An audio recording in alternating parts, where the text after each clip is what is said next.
Elek oh ya ketok ayu.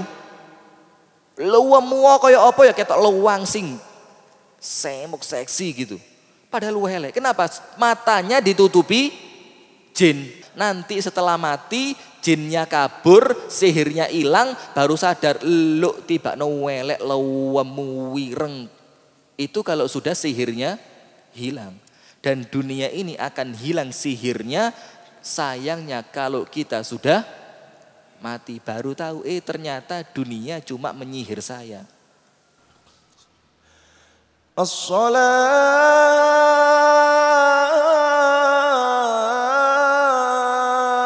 khairun minan naum. Assalamualaikum warahmatullahi wabarakatuh.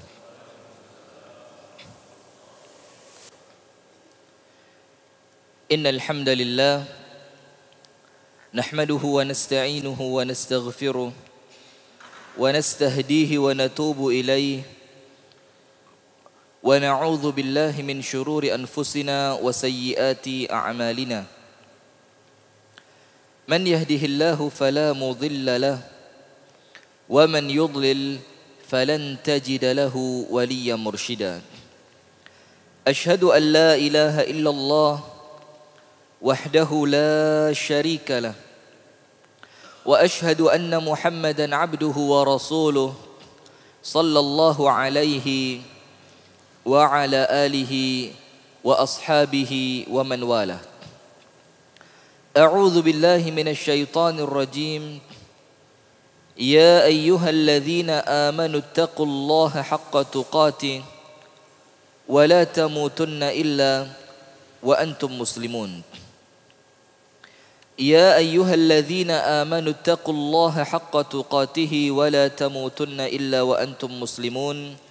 اللهم أنت ربي لا إله إلا أنت خلقتني وأنا عبدك وأنا على عهدك ووعدك ما استطعت أعوذ بك من شر ما صنعت أبوء لك بنعمتك علي وأبوء بذنبي فاغفر لي فإنه لا يغفر الذنوب إلا أنت.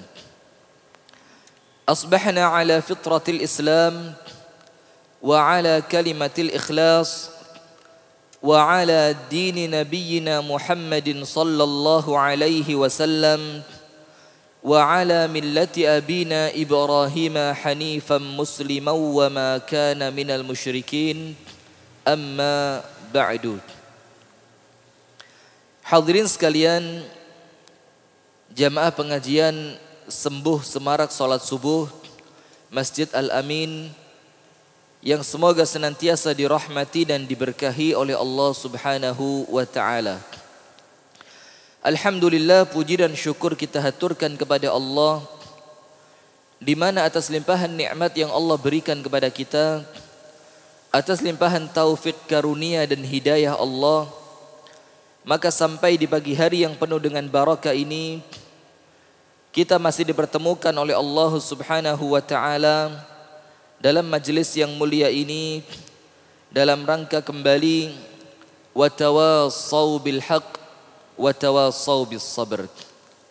Kita memohon kepada Allah Subhanahu wa taala, kita meminta kepada Allah Subhanahu wa taala dan kita berdoa kepadanya. Semoga apa yang kita niatkan di pagi hari ini, semoga apa yang kita lakukan di pagi hari ini diridhai oleh Allah, diterima oleh Allah dan dicatat oleh Allah Subhanahu wa taala sebagai suatu ibadah. Amin ya rabbal alamin. Berikutnya salawat beserta salam semoga senantiasa tercurahkan dan terlimpahkan kepada uswah suri tauladan dan kekasih kita bersama Nabi besar, Nabi agung, An-Nabi Muhammad sallallahu alaihi wasallam beserta seluruh keluarganya, beserta seluruh istrinya, beserta seluruh sahabatnya dan seluruh pengikutnya yang senantiasa setia menjalankan sunnah, tuntunan, dan ajarannya ila yaumil qiyamah. Hadirin sekalian, ibu-ibu dan bapak-bapak yang dirahmati oleh Allah, pagi hari ini kita akan membahas mengenai ad-dunya fi uyunis salihin. Dunia di pandangan mata orang-orang yang salih. Sehingga kita perlu tahu bagaimana para salihin, orang-orang yang baik, orang-orang yang salih itu memandang dunia ini. Dunia, kenikmatannya, kekayaannya, dan semua kemewahan duniawi ini, bagaimana mereka menilainya. Agar kemudian kita ini yang masih berusaha menjadi orang salih, kita ini yang masih terus berusaha menjadi orang-orang yang baik, itu kemudian bisa berkaca diri dengan mereka. Agar kemudian kita tidak tertipu oleh dunia ini, yang memang dunia ini oleh Allah disifati dengan sifat mata'ul ghurur. Kenikmatan, kesenangan yang menipu. Maka agar kita tidak tertipu, kita perlu belajar kepada orang-orang sebelum kita yang mereka itu telah sukses, lulus, berhasil, untuk kemudian mereka menjadi panutan kita untuk tidak tertipu dalam urusan-urusan duniawi. Yang pertama, yang perlu kita ketahui mengenai dunia ini adalah Rasulullah sallallahu alaihi wa ala alihi wa sahbihi wasallam bersabda, "Mad dunya fil akhirati illa mathalu ma yaj'alu ahadukum isba'ahu fil yam falyanzur bima yarji'." Rawahu Muslim. Rasulullah bersabda dalam hadis yang diriwayatkan oleh Imam Muslim rahimahullahu rahmatan wasi'ah. Rasulullah bersabda, permisalan dunia ini dibandingkan dengan akhirat. Jadi dunia kalau kita bandingkan dengan akhirat, itu perumpamaannya bagaikan salah seorang di antara kalian yang mencelupkan jarinya ini di tengah lautan yang sangat luas. Jadi kemudian kita ini naik perahu, kapal laut gitu yang besar, sampai pas di tengah-tengah laut, yang kalau kita pandang ke depan tidak kelihatan daratan, kita pandang ke belakang tidak terlihat daratan, kanan kiri pun sudah tidak terlihat daratan. Semuanya dikelilingin oleh lautannya Allah subhanahu wa ta'ala yang luas. Dan lautan itu pun jangan pilih lautan yang dangkal. Pilih lautan yang memang benar-benar laut yang dalam. Dan kalau kita tahu kedalaman lautan itu bukan cuma meter hitungannya, tapi sudah kilometer.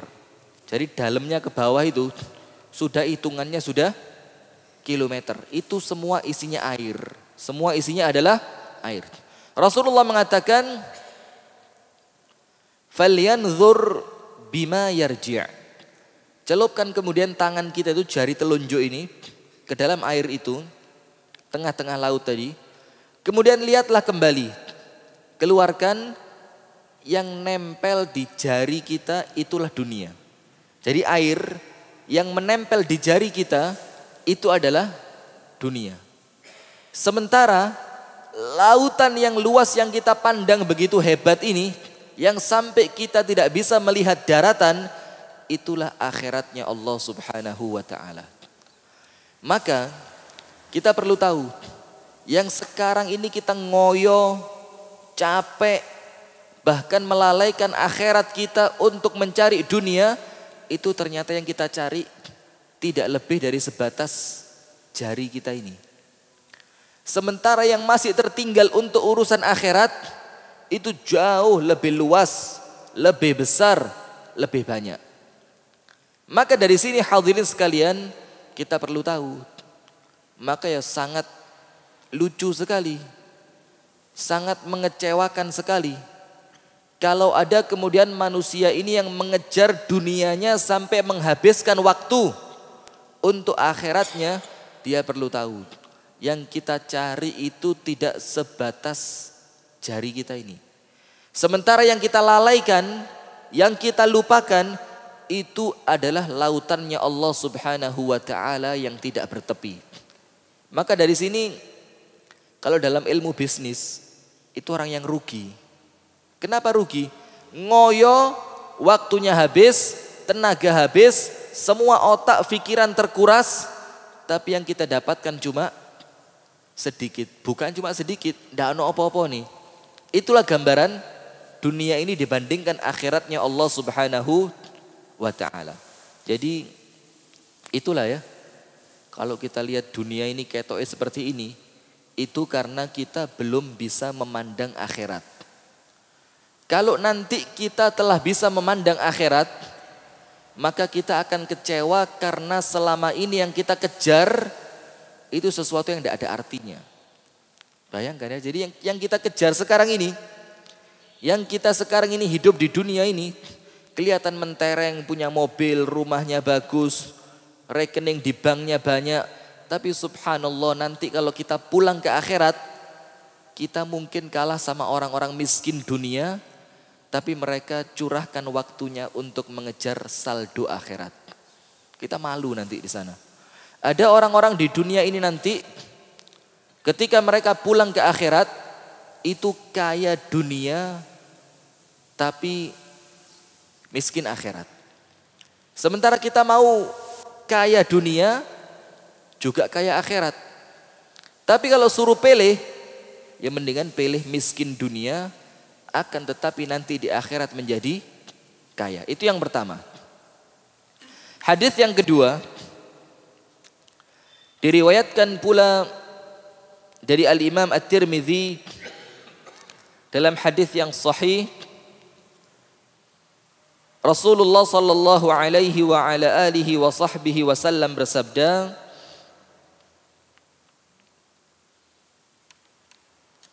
"Lau kanatid dunya ta'dilu 'inda Allahi janaha ba'udatin, ma saqa kafiran minha syarbata ma." Ini ekstrim sekali.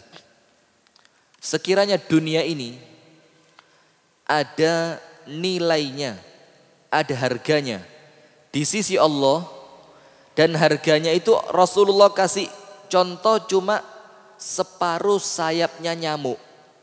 Kalau dunia ini ada harganya, dan harganya itu cuma separuh sayap nyamuk, maka Allah Subhanahu wa ta'ala tidak akan memberi minum kepada orang kafir walaupun cuma satu teguk air. Bayangkan. Jadi kalau dunia ini berharga di mata Allah dan harganya remeh sekali, cuma separuh sayap nyamuk, maka orang kafir tidak akan dikasih minum. Itu kalau dunia ada harganya. Dan kalaupun harganya cuma separuh sayap nyamuk. Akan tetapi ternyata orang kafir bukan cuma bisa minum, dia kaya, dia leha-leha, dia asik-asik. Bahkan mungkin kalau kita hitung orang paling kaya di dunia ini adalah orang kafir. Kalau kita hitung rentetannya ya, mulai orang pertama sampai ke 10, itu wallahu a'lam. Orang muslimnya ada apa enggak juga kita enggak tahu.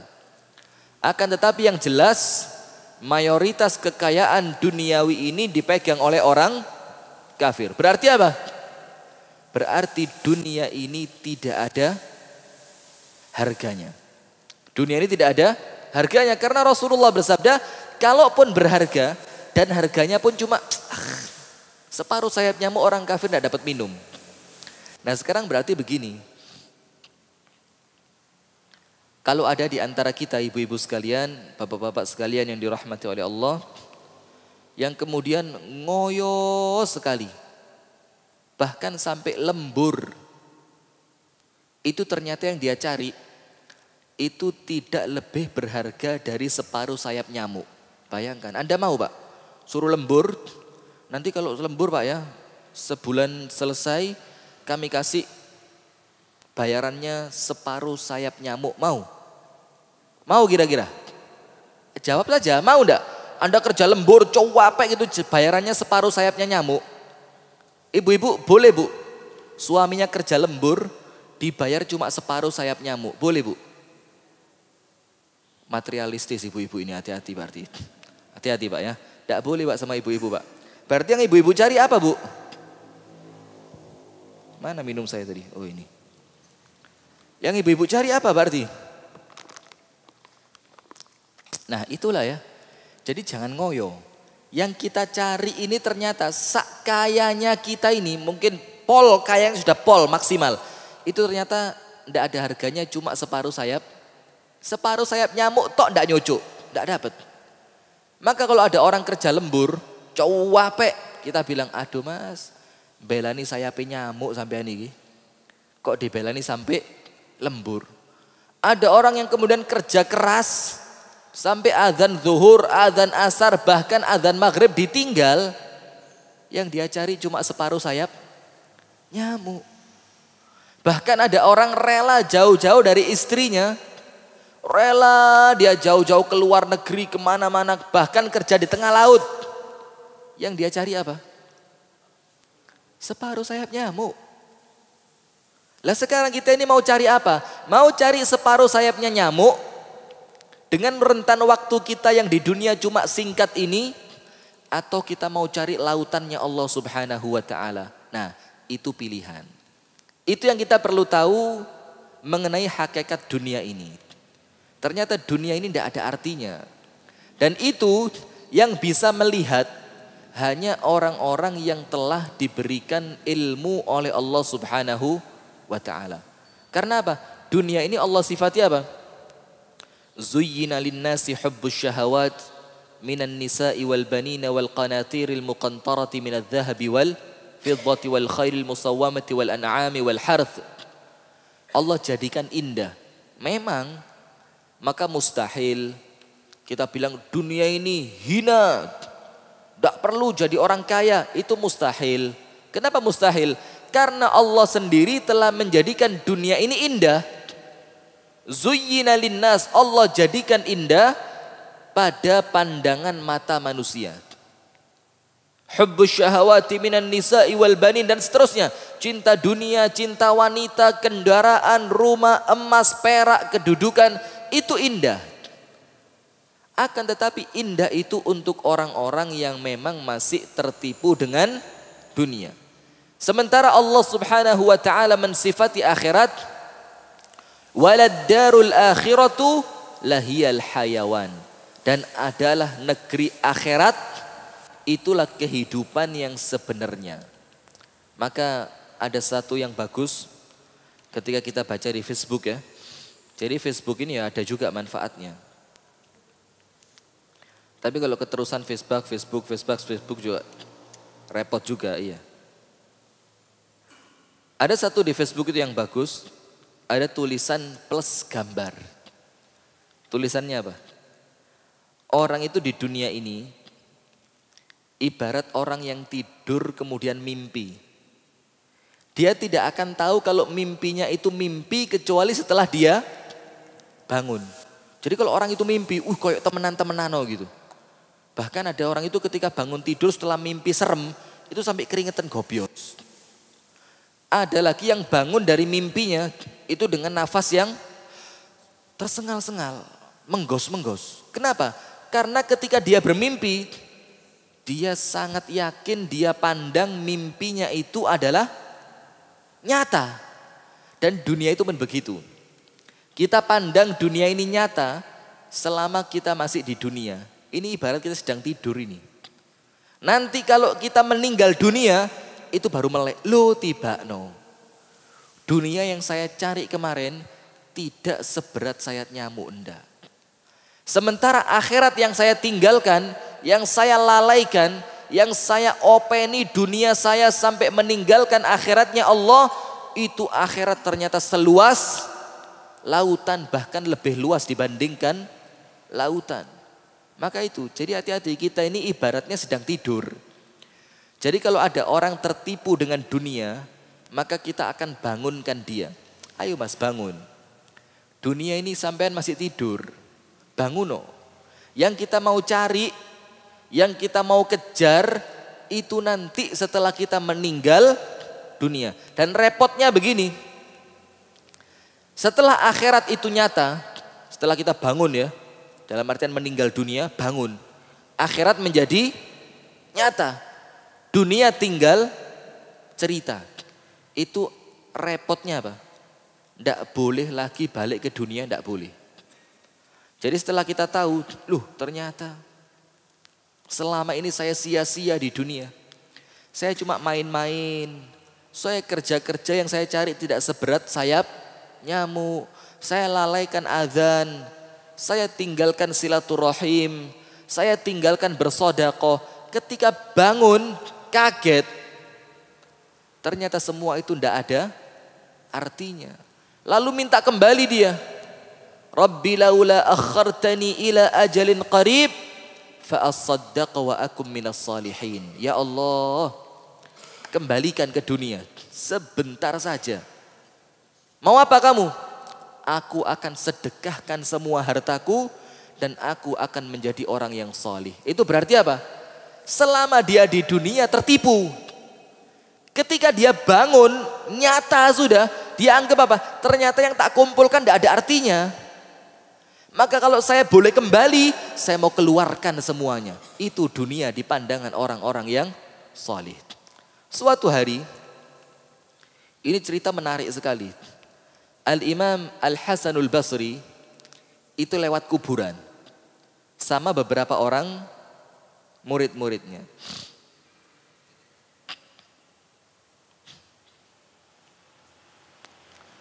Ketika dia lewat kuburan, itu dia tanya sama murid-muridnya, murid-muridku, ini orang yang sudah masuk kuburan, bisa enggak kembali ke dunia?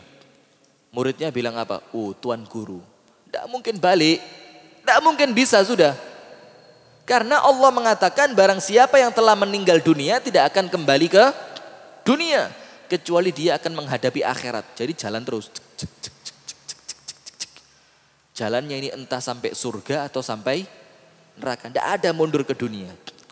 Kemudian Imam Hasan Basri tanya, oh iya, tidak bisa balik? Tidak. Sekarang saya mau tanya, sekiranya mereka bisa balik ke dunia, dihidupkan oleh Allah sehari saja, dikasih kesempatan. Ini kira-kira, kalau mereka sama Allah dikasih kesempatan balik ke dunia, cuma sehari tok, apa yang mereka lakukan? Kira-kira apa yang mereka lakukan? Apa mereka mau masuk kantor lagi? Iya. Jadi dikasih kesempatan ini. Wes kamu yang mati tak kasih kesempatan hidup sehari tok. Hari ini tok. Apakah mau masuk kantor? Atau mau nikah lagi? Atau mau rekreasi? Atau mau pijet? Tidak ada. Mau apa mereka? Sini semua hartanya dilipat sama dia, ditransfer ke rekening akhirat karena dia besok mau di sana. Dia mau tobat karena dia tahu kalau saya tobat besok saya di kuburan bahagia. Dia mau ibadah gedu karena dia tahu ibadahnya hari ini yang cuma satu hari itu manfaat buat dia besok di akhiratnya yang selama-lamanya. Jadi muridnya ketika ditanya kalau mereka kembali, mereka akan melakukan apa? Muridnya jawab apa? Kalau mereka kembali, mereka akan sholat, tobat, istighfar, sodaqoh, zikir, dan mereka tidak akan berbuat sia-sia. Kemudian Imam Hasan Basri tanya, mereka kan tidak bisa balik. Tidak bisa balik. Berarti semua yang kalian sebutkan tadi, itu yang wajib kalian lakukan sebelum kalian menjadi seperti mereka. Tobat, sholat, sodakoh, wirid, ngaji, itu tugas kita. Kenapa? Karena kalau sudah mati, itu orang mati kepingin kembali untuk melakukan tadi. Sekarang sebelum kalian mati, sebelum kalian kepingin untuk kembali ke dunia, mumpung masih di dunia, maka lakukan itu. Ini cerdas sekali. Jadi kalau orang mati ditanya mau ngapain, mau tobat, berarti kita sebelum mati harus tobat. Kalau orang yang mati kembali ditanya mau ngapain, mau sholat, berarti kita tugas kita sekarang apa? Bukan berarti kemudian tidak usah kerja, ya enggak juga. Cuma harus proporsional, Kemudian ada ucapan yang sangat luar biasa dari seorang ulama yang sangat hebat yang bernama Malik bin Dinar. Yang kita ceritakan pada sembuh sebelum ini, taubatnya orang-orang baik, iya. Termasuk diantaranya Malik bin Dinar. Sebelumnya preman pasar ini orang. Setelah tobat luar biasa. Menunjukkan apa? Kalau di kelompok orang-orang yang jahat, saya bisa jadi pentolannya. Lu masa di kelompok orang baik saya tidak bisa? Ini orang buktikan. Ketika dia jadi preman, dia preman paling ditakutin. Maka ketika jadi orang beriman, dia pun menjadi imamnya orang-orang yang beriman. Malik bin Dinar bilang apa? Ittaqus sahirata allati tasharu qulubal ulama wa tulhihim 'anillahi ta'ala wa hiya ashar wa aqbah min sihri Harut wa Marut lianna dhalika yufarriqu bainal mar'i wa zawjihi wa hadha yufarriqu bainal 'abdi wa rabbih wa hadha sihr ad-dunya. Malik bin Dinar bilang apa? Hati-hati.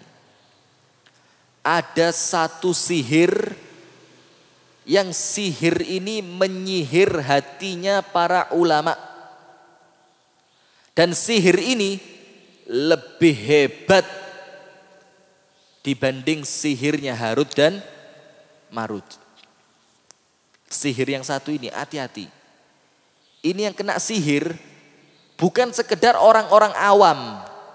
Akan tetapi pembesarnya, ulamanya, mubaliknya, ustadznya, kiainya yang kena sihir. Dan sihir ini melalaikan mereka dari Allah. Sihir ini lebih jahat dibandingkan sihirnya Harut dan Marut. Kalau sihirnya Harut dan Marut itu yang paling hebat, memisahkan antara seorang suami dengan istrinya. Maka hati-hati. Jadi kalau Anda mau memisahkan suami dari istrinya, itu Anda termasuk setan yang kena sihir.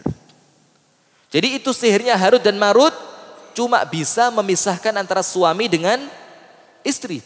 Tapi sihir yang satu ini, itu memisahkan antara seorang hamba dengan Tuhannya. Mana yang lebih berat? Memisahkan suami dari istrinya atau memisahkan seorang hamba dari Tuhannya? Mana yang lebih berat sihirnya? Sihir yang kedua, yang memisahkan seorang hamba dari Tuhannya. Malik bin Dinar bilang apa? Itu sihir adalah dunia. Berarti dunia ini apa? Sihir.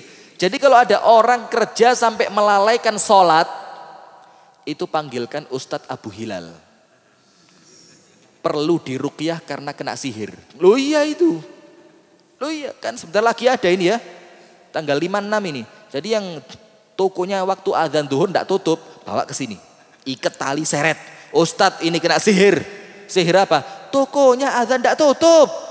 Berarti apa? Kena sihir dunia ini. Wah, hati-hati ini saya rasa semua ikut ruqyah semua nanti ini. Karena kena sihir semua kita. Ini ucapan dari Malik bin Dinar. Jadi hati-hati. Dunia ini menyihir. Dan kalau sudah kena sihirnya dunia, itu akan terpisah antara seorang hamba dengan Tuhannya. Lali akhirat sudah. Dunia tok pikiran nih. Kesihir. Dan orang kena sihir itu tidak sadar. Iya enggak? Tidak sadar. Orang kena pelet gitu ya. Perempuan welek gitu. Kok ditresnani. Biasa orang kampung bilang apa? Oh dipelet. Tapi yang kepelet sadar enggak kalau dia dipelet? Ah yang benar kayak pernah dipelet saja Anda. Sadar enggak ini orang yang dipelet kalau dia kena pelet? Enggak sadar. Oh welek oh ya ketok ayu. Luwemu kaya apa ya ketok luwang sing semuk seksi gitu. Padahal welek. Kenapa? Matanya ditutupi jin. Kena pelet. Sama orang yang di dunia ini. Tidak sadar kalau sedang pelet sama dunia. Nanti setelah mati jinnya kabur, sihirnya hilang, baru sadar lu tiba no welek lawemu wireng. Itu kalau sudah sihirnya hilang. Dan dunia ini akan hilang sihirnya. Sayangnya kalau kita sudah mati baru tahu ternyata dunia cuma menyihir saya. Ketoke apik tiba no elek. Nah itu ucapan Malik bin Dinar. Jadi hati-hati. Dunia ini sihir. Kalau kita tidak hati-hati, kita tidak akan sadar kalau kita kesihir kecuali setelah kita meninggal dunia. Yang berikutnya, Al-Imam Al-Hasanul Basri. Beliau mengatakan, laqad adrakna an-nas wa hum yarawna ad-dunya 'indahum kawadi'atin yu'addunaha ila sahibiha laisa lahum fiha milkun walidzalika dhahabu ila al-akhirati khifafan. Ini rumus yang sangat hebat. Kalau kepingin nanti meninggal dunia itu enteng, ini rumusnya. Siapa yang kalau meninggal kepingin berat siapa? Tidak ada. Kita ini kepingin rata-rata kalau meninggal beban kita sudah habis. Maka meninggalnya itu enteng, ini rumusnya. Dan ini kita pasangnya di mana? Di toko. Bukan buat jimat. Buat apa? Buat pengingat. Kita pasangnya di kantor, di tempat kerja, di mobil. Ini perlu kita pasang yang gampang dilihat. Biar nanti kalaupun meninggal dunia sewaktu-waktu, meninggalnya sudah enteng. Karena dunia ini memberatkan. Apa Al-Hasan Al-Basri mengatakan? Dulu saya telah mendapati manusia yang mereka itu memandang dunia ini sekedar titipan. Yang mereka yakin mereka harus mengembalikan titipan ini kepada pemiliknya. Dan mereka sama sekali tidak memiliki hak milik di dunia itu. Oleh sebab itu, ketika mereka pulang ke akhirat, hati-hati loh ya. Ke akhirat itu apa? Pulang. Tidak ada orang tidak pulang, pasti pulang. Oleh sebab itu, ketika mereka pulang ke akhirat, mereka pergi dalam keadaan enteng. Kenapa enteng? Mereka tidak punya apa-apa di dunia ini. Maka hisabnya pun sebentar, gak duwe apa-apa, hisab diluk tok. Beres, langsung masuk surga. Kenapa? Karena selama di dunia, mereka itu bilang apa? Ini dunia cuma titipan. Kalau titipan berarti apa? Harus dijaga baik-baik. Jangan sampai rusak. Ini amanah, harus dikembalikan kepada yang nitipi. Siapa yang nitipi? Allah. Bagaimana caranya mengembalikan kepada Allah? Kita gunakan untuk kemaslahatan agama Allah Subhanahu wa ta'ala. Maka Imam Hasan Basri mengatakan, kalau orang zaman dulu mereka nganggap dunia itu titipan. Maka tidak sombong dititipi kok. Sombong, tidak ada, titipan tok. Sebagaimana kita sering ucapkan seperti ilmunya tukang parkir. Bayangkan mobil banyak, motor banyak, bagus-bagus. Tidak sombong dia. Kenapa tukang parkir tidak sombong? Lah titipan kok. Yang punya datang diambil beres. Masa mau sombong? Sama seperti kita. Di dunia kaya titipan. Allah titip sama kamu. Hati-hati. Kalau titipan ini sampai dilakukan untuk sesuatu yang tidak diridhoi oleh Allah. Kira-kira yang punya marah apa enggak? Bahaya ini. Karena itu titipan, mereka yakin saya tidak ikut punya ini. Maka ada orang datang, monggo bagi-bagi titipan. Ada tukang minta bantuan datang, monggo bagi-bagi titipan. Ada tempat lain, ayo bagi-bagi titipan ditempatkan di situ. Ada panti asuhan, ayo bagi-bagi titipan. Nanti kalau pulang ke akhirat sudah enteng. Kenapa? Titipannya sudah dibagi-bagi. Itu orang zaman dulu ketika mereka memandang dunia, titipan ini. Tapi ada orang yang dunia itu dianggap hak milik. Maka kalau pulang ke akhirat, gawanane abot. Bukan bawa dunianya, bukan. Bawa apanya? Hisab dan tanggung jawabnya berat. Tidak seenteng yang kita bayangkan. Itu dulu uang kamu di rekening buat apa? Ada orang lapar, kamu pura-pura tidak tahu. Ada orang butuh sekolah, padahal saldo kamu ini masih turah-turah. Tidak kamu bantu. Kamu dengar orang-orang Suriah kelaparan. Ini titipanku sama kamu kenapa dipegang? Seharusnya kan aku minta titipan itu berangkat ke sana. Ada orang sakit, tidak punya biaya. Ini titipanku kamu buat apa katanya Allah. Hati-hati. Itu yang memberatkan kalau kita meninggal dunia. Maka kalau orang mau meninggal itu, dia bilang apa? Kembalikan sebentar. Fa'as-soddaq. Aku akan bersodaqoh. Karena dia yakin dunia ini memberatkan langkahnya dia menuju akhirat. Ingat ceritanya Uwais Al-Qarni. Ketika walhasil terakhir ketemu Umar bin Khattab. Oh ini Uwais yang Rasulullah wasiatkan namanya. Ini Uwais yang Rasulullah bilang doanya diterima makbul oleh Allah Subhanahu wa ta'ala. Ketika Uwais mau pergi, Umar tanya, Uwais mau kemana? Uwais bilang, saya mau melarikan diri saja ke Irak. Karena sekarang semua orang tahu kalau aku ini disebut oleh Rasulullah, khawatir jadi sombong. Lalu bagaimana? Saya mau ke Irak saja. Di Irak tidak ada yang kenal sama saya. Umar bilang, ya sudah, tak kasih uang buat bekal kamu nanti di Irak. Uwais Al-Qarni bilang apa? Ya Amirul Mukminin, aku sekarang ini punya uang 4 dinar. Hasil biaya mereka parkir onta. Jadi Uwais ini tukang parkir onta. Dia bagian jaga onta. Dapat uang 4 dinar. Aku pun tidak tahu apakah uang ini akan habis sebelum aku meninggal dunia atau tidak. Kalau aku meninggal uang ini belum habis dan kamu tambah uang sama saya, nanti hisapnya berat. Padahal 4 ini saja saya belum tahu. Duluan mana? Habisnya uang atau habisnya nyawa saya? Kalau uang ini belum habis, saya sudah mati, itu berat. Nanti saya ke akhirat hisapnya panjang. Ini orang cerdas. Tidak tertipu dunia. Kemudian yang berikutnya. Yang terakhir. Abdullah bin Al-Mubarak. Ini pun luar biasa ya.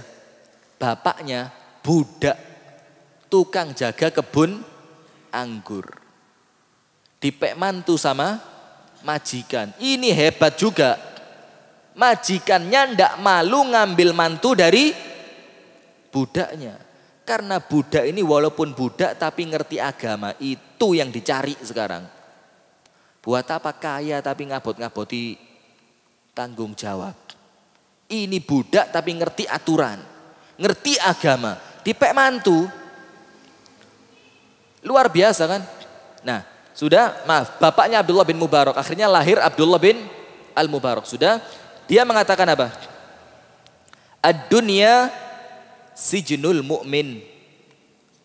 Wa a'zamu a'malihi fis sijn as-sabr wa kadhmil ghaidh. Walil mu'mini fid dunya wa laysa lil mu'mini fid dunya daulatun wa innama daulatuhu ghadan fil akhirah. Ini yang terakhir luar biasa. Abdullah bin Al-Mubarak mengatakan apa? Dunia ini adalah penjaranya orang yang beriman. Sesuai dengan hadis Rasulullah Sallallahu Alaihi Wasallam. Maka sekarang perhatikan, ada orang di dunia dianggap penjara. Sekarang lihat, kecuali Indonesia ya, kayak hitungan ini. Ada orang di penjara bawa kulkas gitu, di penjara pakai AC. Tapi di Indonesia ya ada. Ya apa contohnya ya? Tapi normalnya tidak ada gitu loh ya. Penjara itu sengsara, tidak duwe apa-apa. Masa di penjara punya simpenan, punya brankas, punya kasur enak, punya lemari. Kan tidak ada. Itulah dunia ini. Dunia ini ibarat penjara. Tidak usah nggawa apa-apa wis. Cukup bisa makan, bisa pakaian, bisa hidup beres. Karena ini adalah penjara. Orang masuk penjara, kepingin keluar apa enggak? Yang benar. Kepingin keluar enggak? Kepingin keluar? Anda di dunia pengen mati enggak? Enggak. Ya enggak benar berarti. Diulang lagi. Dunia ini penjara bukan? Penjara. Orang masuk penjara pengen keluar enggak? Anda pengen mati enggak? Hah? Ya berarti belum gatuk gitu loh ya. Berarti belum gatuk. Berarti kita menganggap dunia ini masih bukan penjara. Kita menganggap dunia ini surga, maka tidak kepingin, hati-hati. Itu loh ya, Abdullah bin Mubarak bilang apa? Dunia ini penjaranya orang beriman. Dan amalan orang yang di penjara, yang paling besar itu 2 amalannya. Apa? Yang pertama sabar, yang kedua tidak boleh ngamuan. Loh di penjara kok ngamuan? Tutuk sama sipir. Sembrono tok. Penjara kok ngamuan. Dan sabar. Keimangan gak enak, yo sabar, protes. Mau makan di mana kalau tidak makan itu? Kita pun sama. Sabar. Kenapa? Karena dunia ini tidak enak. Itu lazimnya. Kalau Anda sudah merasa dunia enak, berarti tidak lazim Anda, hati-hati. Tuh. Hati-hati loh ya. Kalau tiba-tiba mati, pas Anda kok merasakan nikmatnya dunia, la ilaha illallah. Bahaya ini. Maka sabar. Kenapa? Karena yang kita hadapin di dunia yang ibarat penjara ini pasti tidak enak. Itu untuk orang beriman. Dan harus nahan amarah, tidak oleh ngamuan. Soge, medit, tidak boleh ngamuan, biasa saja. Biarkan mereka kaya. Dan tidak dilarang dan harus kaya kalau bisa. Tapi kekayaannya dibuat apa? Mengabdi untuk agama Allah. Kemudian dia mengatakan, kalau di dunia ibarat penjara, maka orang di penjara itu tidak memiliki kepemilikan. Lemariku loh, mulai digawa lemari. Tidak bisa. Ini inventaris negara ini. Ini inventarisnya Allah ini. Maka tidak boleh orang keluar penjara bawa barang. Tidak boleh. Sebagaimana orang mati bawa mobil. Boleh tidak? Tidak boleh. Aku mati loh nak. Aku mati Avanza, Xenia, sedan putih. Masukkan kuburan semua loh ya. Buat apa pak? Loh godekku kok. Boleh begitu? Itulah dunia ini. Anda keluar dari sini tidak boleh bawa apa-apa. Tidak boleh. Maka bagaimana caranya? Kirim dulu mulai sekarang, dikirim ke akhirat. Nanti tidak usah diminta melok dewe dia. Ikut dengan sendirinya. Dan dia selama di dunia itu tidak akan memiliki kepemilikan. Kekuasaan. Kenapa? Wa innama daulatuhu ghadan fil akhirah.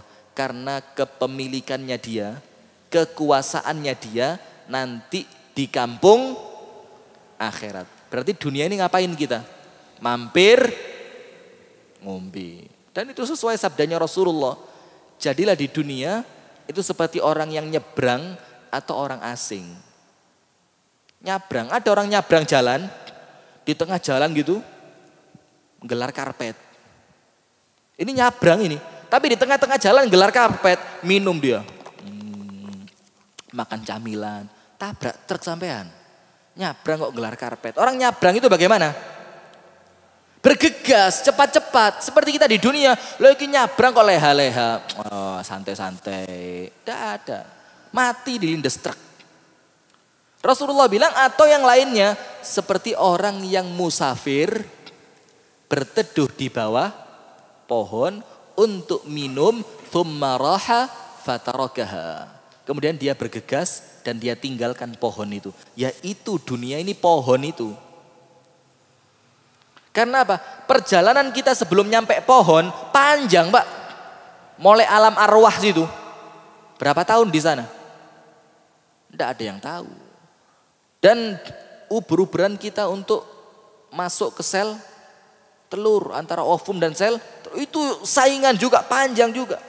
Baru alam rahim dunia ini. Setelah ini lebih panjang lagi. Maka kita di sini sekedar mampir minum. Maka ketika mampir minum jangan enak-enakan. Jangan mampir minum bikin rumah besar. Ibarat jembatan. Dunia ini ibarat jembatan untuk sampai di akhirat. Ada orang di tengah jembatan bangun rumah ada. Suramadu itu, Anda mau ke Madura, Surabaya, Madura. Di tengah-tengah bikin rumah. Tingkat lagi rumahnya. Garasi besar. Mobilnya banyak. Kepruk sama Jokowi, oh golek perkara ini orang. Kenapa? Loh, ini jembatan, Mas. Yang sampean tuju bukan jembatannya, tapi apa yang ada setelah. Nah, itulah kita sekarang. Dunia ini jembatan kita. Yang kita mau tuju bukan di sini di jembatannya, tapi nanti setelah kita nyebrang jembatan, yaitu negeri akhirat. Itulah hadirin sekalian. Bagaimana orang-orang yang salih memandang dunia. Yang pertama kita harus ingat sabda Rasulullah. Dunia ini ternyata kalau seperti orang nyelup tangannya di tengah lautan. Sing balik yaitu dunia. Jadi kalau Anda ngoyo, kalaupun dapatnya mek sakmene kita. Yang kedua, dunia ini tidak bernilai di sisi Allah. Kalaupun bernilai separuh sayap nyamuk, orang kafir tidak akan dikasih minum itu. Maka kalau ada orang ngoyo, hati-hati. Yang sampean cari, tidak sampai separuh sayap nyamuk. Jadi kalau ada orang ngoyo gitu, ayo bayaran sayap nyamuk. Bayaran, kira-kira juragannya dikemplangi itu. Kerja keringetan kayak gini oleh mek sayap. Nah itu dunia ini, hati-hati. Kemudian Abdullah bin Al-Mubarak mengatakan bahwa ucapannya Abdullah ibn Al-Mubarak, dia mengingatkan kita semua bahwasannya dunia ini ilmu sihir. Dunia ini adalah sihir. Maka kalau ada orang tertipu dunia, seperti dia sedang kena pelet, kena sihir. Panggilkan Ustadz Abu Hilal, suruh ngerukyah. Lek mari dirukyah hartanya sih gak metu maneh. Panggilkan Ustadz Adam Amrullah dari Jakarta sana. Luwe kenceng rukyai. Kalau ndak sadar juga. Kalau jin dibiarkan bahaya. Bunuh saja. Oh keren sekali ya. Nah itu hati-hati. Dunia ini sihir. Dan orang kesihir itu ndak sadar ya. Kemudian Hasan Basri mengatakan. Orang zaman dulu. Dunia itu buat mereka titipan. Namanya titipan. Ya jangan sombong dititipi kok. Sombong, harus dikembalikan kepada yang punya. Kemudian Abdullah bin Al-Mubarak mengatakan bahwa dunia ini ibarat penjara. Tidak punya apa-apa, sabar, nahan marah. Nanti kalau pulang baru punya sesuatu. Karena di penjara tidak punya sesuatu apapun. Keluar dari penjara tidak boleh bawa kasur. Keluar dari penjara, AC yang sebelumnya Anda beli untuk para koruptor-koruptor yang tahanannya mewah itu. AC sampai tidak boleh bawa pergi. Ya mandek dek gono. Maka kita harus tahu, dunia ini bukan tujuan kita. Tujuan kita adalah akhirat. Maka apapun yang kita punya, segera dikirim ke saldo akhirat. Biar kita tidak tertipu dengan kehidupan dunia. Karena Allah subhanahu wa ta'ala berfirman, walad darul akhiratu lahiyal hayawan. Kehidupan akhirat itulah kehidupan kalian yang sebenarnya. Melek, bangun, dan tidak ada habisnya. Itu nanti di akhirat. Wallahu ta'ala a'lam bisawab. Hadanallahu wa iyyakum ajma'in. Semoga ada manfaatnya. Kurang lebihnya saya mohon maaf. Subhanakallahumma wa bihamdika. Asyhadu an la ilaha illa anta. Astaghfiruka wa atubu ilaik. Assalamualaikum warahmatullahi wabarakatuh.